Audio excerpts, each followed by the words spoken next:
Welcome, my children, to Beastly Reads. I'm the F, here to recommend another chilling book for your reading pleasure.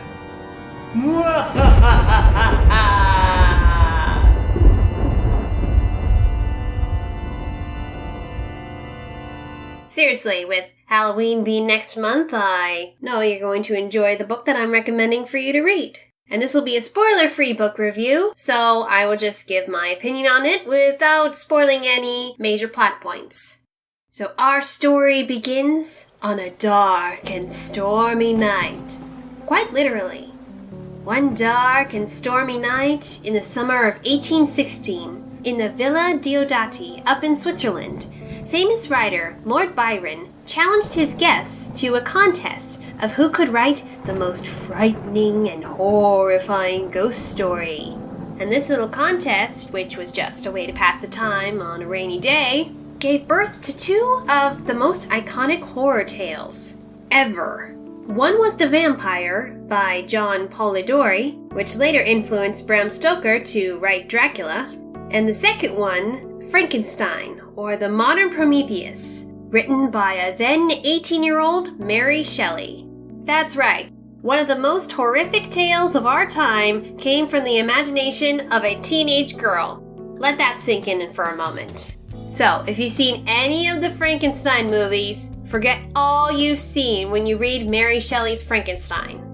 Like Dracula, this story has been altered time and time again by Hollywood and pop culture. And without spoiling too much, I will point out a few of the differences which I think make the story a lot more fleshed out and better than how the movies made it. Okay, for one thing, there was no Frankenstein's castle.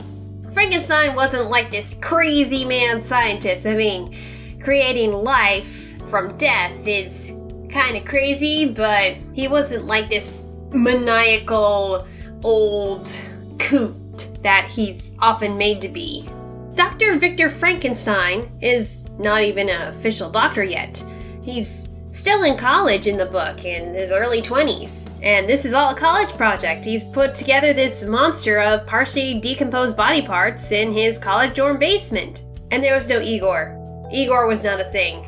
And there was no electrical lightning resurrection like they do in the movies. The book actually does not specify how the monster is brought to life, as this part is being told by Frankenstein himself that he did not want the experiment to be repeated, as a warning not to do what he did.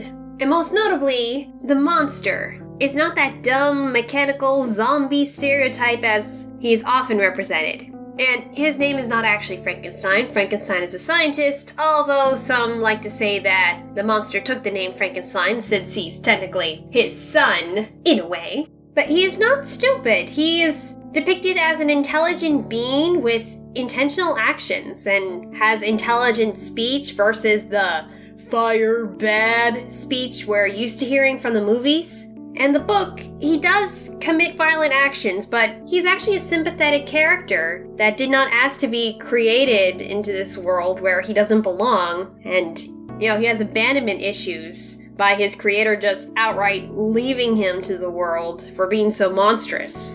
And this book, to me, reads more like a morality tale than a horror story, that one should not try to play God and messing with forces you don't understand, and that you should accept the consequences of your actions.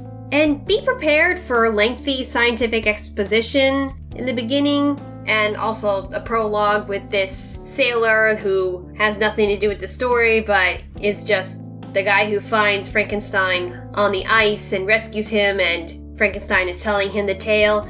This was a common method of narration in Gothic literature.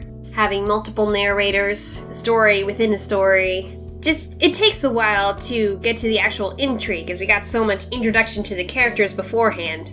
And like most Gothic horror, it takes a while to hear from the actual monster character as a way to build up suspense. I do recommend that you read this, especially since Halloween is coming up, and you may want to acquaint yourself with the original Frankenstein.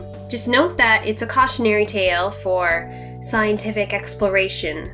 And if you really like Frankenstein, then keep a heads up for my special Halloween episode of Beauties and Beasts coming up in October, analyzing the film Bride of Frankenstein, which actually had more to do with the book than the first Frankenstein movie did, oddly enough. Anyway, stay tuned for that. And remember, the dead should stay dead.